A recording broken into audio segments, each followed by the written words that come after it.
What is up, guys? It's Pat Daly from TrueTransient.com coming at you with a mustache. Wow. I got a question, an email that I wanted to answer today. Let's get into it. It's from Gregory. Hey, Pat. I've recently made the decision to pursue a location-independent lifestyle. I hated the confines of post-university cookie-cutter careers. Fuck that. That's right on, brother. I watched your video on Chiang Mai and was wondering how you went with the newfound isolation being a digital nomad brings. How was the loneliness factor during your time in Chiang Mai or abroad, and how did you combat it? So what Gregory is asking is, how do you deal with loneliness on the road if you're traveling solo, let alone being a digital nomad? How do you meet people? How do you deal with loneliness? And here's my answer.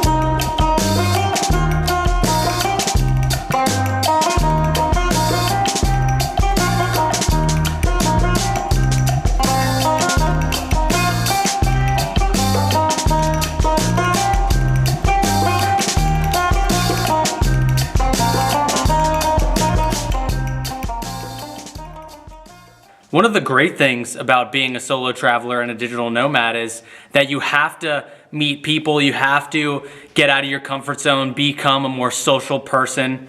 And I think that's a great thing. I think that's awesome. Once you become a digital nomad for a long period of time, travel solo for a long period of time, you start to become very good at creating opportunities, creating social opportunities anywhere. If you're traveling around, I mean, in the last year I traveled to Vietnam, Hawaii, Thailand, all across the States solo. So if I'm just hanging out and I'm bored and I want to make some friends, you got to make it happen. You have to make that happen. That's kind of scary for some people, but if you want to take on the challenge, it's amazing. You become a much better person, a much more social person. So how do you do that? How do you do that as a digital nomad, as a solo traveler in a foreign place with no friends? First off, I want to say you have to reframe what you think about loneliness.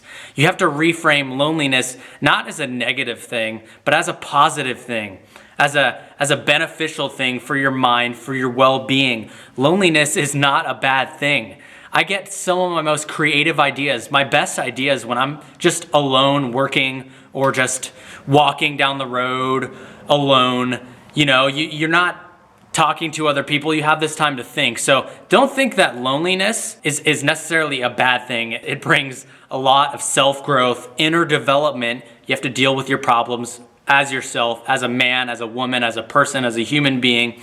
You deal with that straight on. So loneliness is not bad. And that's not to say you're gonna deal with some hard times on the road as a solo traveler, as a digital nomad. I moved to Chiang Mai, Thailand, as a solo traveler. I got an apartment. It was my first time really living alone, and let alone I was in a foreign country in Thailand. It was kind of scary, and those 3 months, the first 3 months I was doing that, were pretty hard. I'll be honest with you. You have times when you feel so alone, especially in a foreign country. You just don't have the tools to meet other people and have those friends that you have at home that you can always hit up and be like, hey, let's hang out. It's kind of hard that way. But this is a great opportunity to break out of your shell, to be able to learn how to create social opportunities as a human being, as a solo traveler. So first, you're gonna start to wanna become more social in everyday life. You're gonna wanna, and this is gonna be hard because you're gonna have to break out of your shell and kind of get out of your comfort zone. But after a while of doing that, you start to habituate it. You start to make it a habit of becoming a more social person. So what you're gonna wanna do is you're gonna wanna start to riff. I'm gonna call this the riff. Riffing, it's basically when you're out and you're with a cashier at a grocery store and you're buying something, you just start riffing. I don't know if this term applies to anywhere other than the US, but it's basically small chat, small conversations. Consider this an opportunity to talk to someone you might never talk to again. You don't have really anything to lose. So very nice to meet you, Patrick. Yeah, what's your name? My name is Fine. How do you say it? My name is Fine. Fine? Yes, Hoanganh. Okay, nice to meet you. Nice to meet you. It doesn't have to be a big deal. Just ask them how they're doing. How's work going? When people kind of step outside of that relationship of like a service employee versus a customer and they just ask human to human questions like, how are you doing? How's your day going? They really appreciate that. And you want to start doing this in every area of your life, with janitors, with bus drivers, with random people on the bus. Start becoming more social. Little steps, little steps. It doesn't have to be anything crazy. You don't have to like have this amazing conversation. Just ask how you're doing and be genuine with it. You'll really get a glimpse into this person's life, how it is being a cashier or a bowling alley attendant or someone who takes the pizzas out of the oven at Whole Foods. You'll get this crazy, like, behind the scenes look into this person's life. Here. You live here? How long have you lived here? 9 years. 9 years? Yeah. Wow. So what do you do here? Drink tea and... What's your name? Randy. Randy. Awesome. Thanks, Randy. Take care. Have a good day. I feel like an idiot wearing a tank top. Hey, put a jacket on. Yeah. After you start becoming more social in these little riffing ways, it'll habituate itself over time the more you do it, and it becomes a part of you. You become a more social person.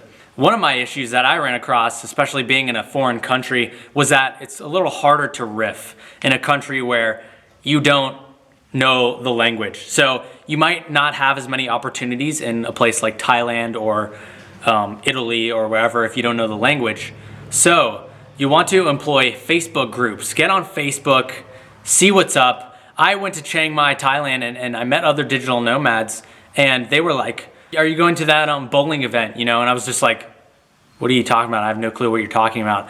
And they were like, yeah, you didn't see it on the Facebook group? Like, digital nomads especially are very good at communicating online. They use Facebook groups to the hilt. When you go to a new area as a digital nomad or as a solo traveler, you don't have to be working, ask around and ask, what are the ways people communicate online? What are the Facebook groups? What's a popular Facebook group? People post in those groups events that are going around in cities. Break out of your shell, go to those events, and start riffing. Start riffing with people. Say, what's up? How you doing?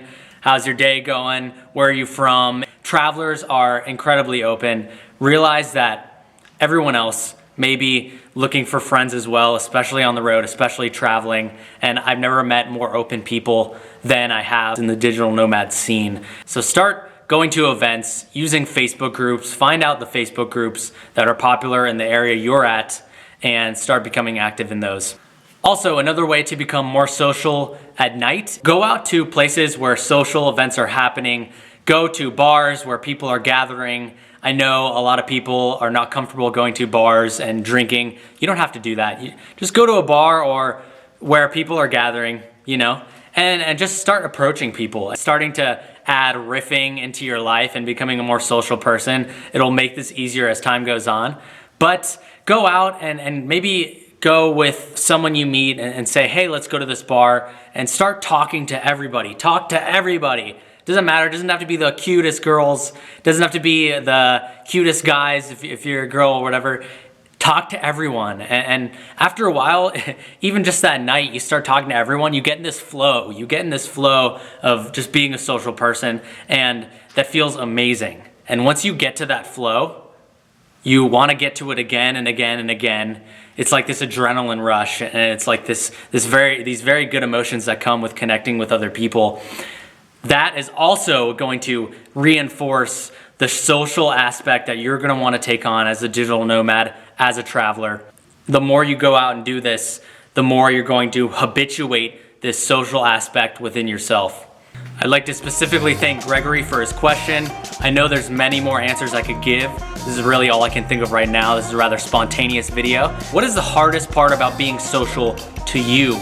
Let me know in the comments below. Thank you for watching. Like this video if you've enjoyed it. Subscribe if you want to see more videos. Peace out. Until next time.